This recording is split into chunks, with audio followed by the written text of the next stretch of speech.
The People's Democratic Party has staged a protest at the national headquarters of the Independent National Electoral Commission (INEC) in Abuja, led by their national chairman, Uche Secondus.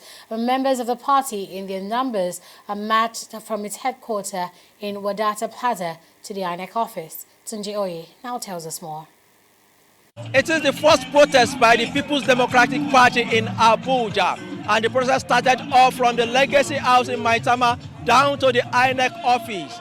And the protest itself was led by the national chairman of the PDP, Chief Uche Secondus. And here I have one of the protesters who will be telling us the reason for this protest. We want to claim our mandate back. It's so obvious that they raped our democracy. There's no more democracy in Nigeria. This is not democracy. We want to fight our democracy. The protesters say they are at the INEC headquarters for one reason: militarization of Nigeria's political process. On this protest, we have come to register our protest to INEC of our displeasure on the conduct of 2019, February 23rd, after the postponement from the 16th, that the entire country was shocked. And the shock we've not recovered of the amount of the military that was involved in the conduct of that exercise. It has never happened in our country before.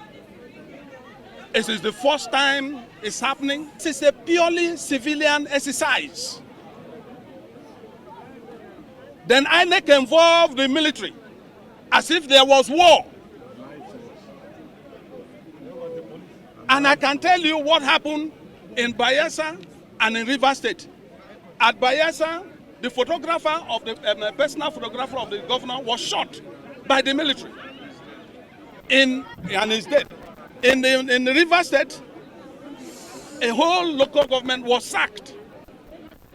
So also in Akwa Ibom, across the nation, where the security agencies suppress and oppress the people, and they got what they want. Is that what is going to happen on the 9th? That you will militarize the entire exercise and it's recorded, waiting for another election? We don't need to campaign, all we need is the military. The PDP says INEC is presiding over one of the most questionable elections in Nigeria's history.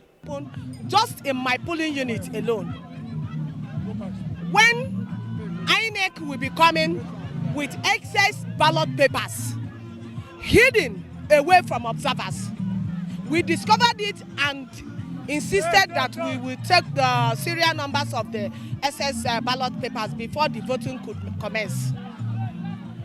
Could you believe that they refused not taking the serial numbers?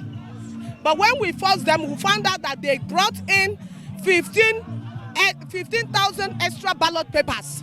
While at that polling unit, we have 3,000 plus registered voters, not accredited, registered voters. So what would have prompted INEC to come with excess 15,000 ballot papers? Everybody knows what happened. I can give you an example. Let's take example of Borno. How can you imagine the vote in Borno is greater than the vote from Akwa Ibom State, where people they have insecurities and a lot of them are not there? How can that be? And we see we have videos, evidence, and we have some pictures that we have evidence that this election, they just ring the election. Their protest letter was received by INEC with a promise to address their complaints. INEC, we are here to do a professional job, but don't forget that INEC does not work alone. We work with other agencies. And I appreciate the fact that you said that even our staff too were molested during this election. But first and foremost, INEC has received your complaints. We're going to look at it critically. Where we have to change, we will change. But where it belongs to others, we will come together and work together. The opposition party says it will continue to press for a credible election. From Abuja, Tunji Oye, TV 360 News.